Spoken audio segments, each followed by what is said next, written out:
Sobre os meses de febreiro ou marzo comeza a poda das viñas.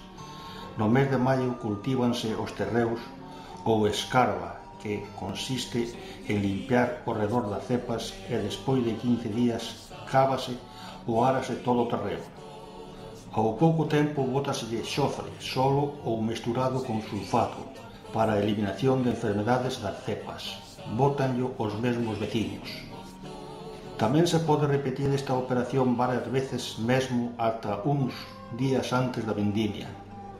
Adoita haber varias pragas que afectan aos viñedos, como o mildeu ou mesmo as néboas son moi perxudiciais.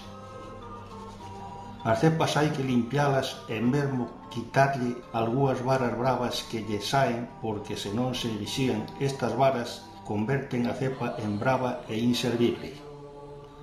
A vendimia tárdase en facer arredor dun mes según a cantidade de viñas que teña cada veciño. Colleítase do 1 ao 25 de outubro e séguese conservando a costume de axudarse uns veciños a outros. Comézase cortando as uvas das cepas que o facían a familia e os veciños. Para cortar as uvas úsase cualquier utensilio cortante, como por exemplo un cuitelo, unha navalla ou unhas tesoiras. Os vendimadores vanas botando en cestos que as levan á adega para ser pisadas. Cando se transportaban as uvas das viñas ás adegas, as abellas acompañábanos e pousábanse a chupar o almíbar da uva e sempre nos acribillaban de picaduras e, por tanto, con hinchazóns. Antes as uvas metíanse nas maseiras e remangábanse os pantalóns os paisanos e pisábanas. Agora faise con máquinas estrujadoras. Recordo que cando era neno tamén pisaba as uvas acompañando a algunha persona maior, pois como todos os nenos daquela época iba ás viñas cos pais, estábamos ás súas ordes por se che mandaban facer algunha cousa. En poucas palabras, encordiábamos máis que facíamos. Unha vez pisada a uva, bótase o viño e a nai nas cubas e deixábase repousar para que fermentara. Chámase nai o residuo da uva despois de ser exprimida. As cubas que máis se usaban eran as de madeira de castañeiro ou de carballo. Agora as cubas tamén poden ser de plástico, fibra ou depósitos feitos de ladrillo e cemento. A fermentación comeza según como se atope a uva. Se está ben madura ou se vendimia como a uva quente, a fermentación pode comezar ás 24 horas, pero o normal é que comece por 10 ou 12 días. Non se poden encher moitos depósitos porque ao ferver sube o nivel e pode sair fora.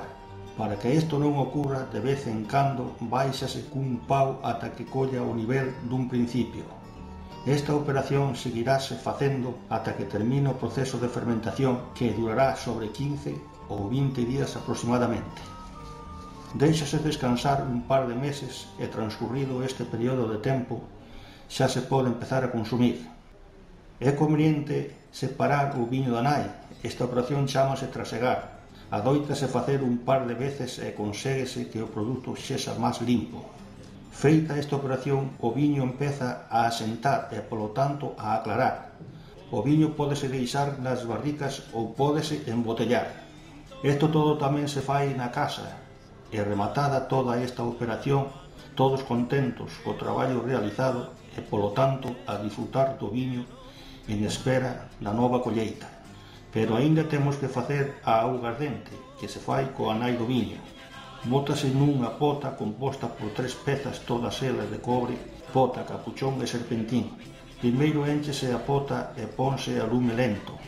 Ao quentarse vai saindo vapor que primeiro sobe da pota ao capuchón, pasando polo serpentín ou a espiral, que está introducido nun bidón de auga fría, que ao enfriar o vapor sai ao exterior en forma de pingas que se recollen nun recipiente.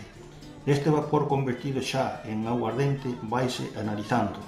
Hai que estar pendente do lume para que o produto non se queime. Se se apura demasiado pode sair mala e ás veces o sabor tira a queimar.